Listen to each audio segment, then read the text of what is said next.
বন্ধুরা, আজ বেশ কয়েকদিন যাবৎ বাংলাদেশে কোটা আন্দোলন নিয়ে অস্থিতি পরিস্থিতি বিরাজ করছে।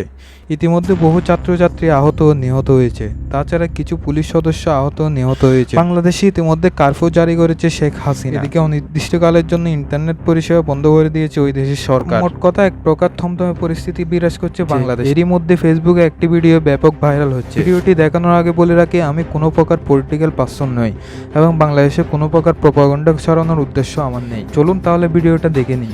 বন্ধুরা, এই ভিডিওতে দেখা যাচ্ছে কিছু লোক শেখ হাসিনা এবং শেখ মুজিবের পুতুল বানিয়ে তাদেরকে জুতোর মালা পরিয়েছে এবং তাদের জুতো পিটাও করছে কিছু লোকেরা। কিন্তু আপনারা কি জানেন, শেখ মুজিব ছিলেন বাংলাদেশের প্রথম রাষ্ট্রপতি এবং দক্ষিণ এশিয়ার অন্যতম প্রভাবশালী রাজনৈতিক ব্যক্তিত্ব। তিনি ভারত বিভাজন আন্দোলনে সক্রিয় অংশগ্রহণ করেন এবং পরবর্তীকালে পূর্ব পাকিস্তানকে স্বাধীন দেশ হিসেবে প্রতিষ্ঠার সংগ্রামে কেন্দ্রীয়ভাবে নেতৃত্ব প্রদান করেন। শুরুতে তিনি আওয়ামী লীগের সভাপতি, এরপর বাংলাদেশের প্রধানমন্ত্রী এবং পরবর্তীকালে বাংলাদেশের রাষ্ট্রপতির দায়িত্ব পালন করেন। পূর্ব পাকিস্তানের রাজনৈতিক স্বায়ত্তশাসন অর্জনের প্রয়াস এবং পরবর্তীকালে 1971 খ্রিস্টাব্দে বাংলাদেশের স্বাধীনতা আন্দোলন এবং বাংলাদেশের মুক্তিযুদ্ধের পিছনে কেন্দ্রীয় ব্যক্তিত্ব হিসেবে শেখ মুজিবুর রহমানকে সর্বাধিক গুরুত্বপূর্ণ চরিত্র হিসেবে কৃতিত্বের স্বীকৃতিস্বরূপ তাকে বাংলাদেশের জাতির জনক বা জাতির পিতা হিসেবে অভিহিত করা হয়। এছাড়াও তাকে প্রাচীন বাঙালি সভ্যতার আধুনিক স্থপতি ও সর্বকালের সর্বশ্রেষ্ঠ বাঙালি হিসেবে বিবেচনা করা হয়। জনসাধারণের কাছে তিনি শেখ মুজিব বঙ্গবন্ধু নামে অধিক পরিচিত ছিলেন। তাকে 1975 সালে 15 আগস্ট তার বাড়িতে সপরিবারে খুন করা হয়।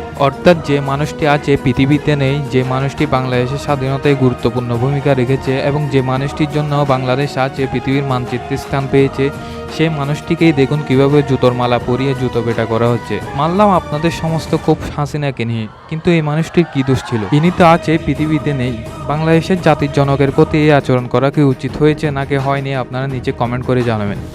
ভিডিওটি বেশি বেশি শেয়ার করবেন যাতে এই ধরনের কন্টেন্ট আপনাদের জন্য আরও আসতে পারে। ভিডিওটি ভালো লাগলে লাইক করবেন এবং চ্যানেলটিকে অবশ্যই সাবস্ক্রাইব করবেন।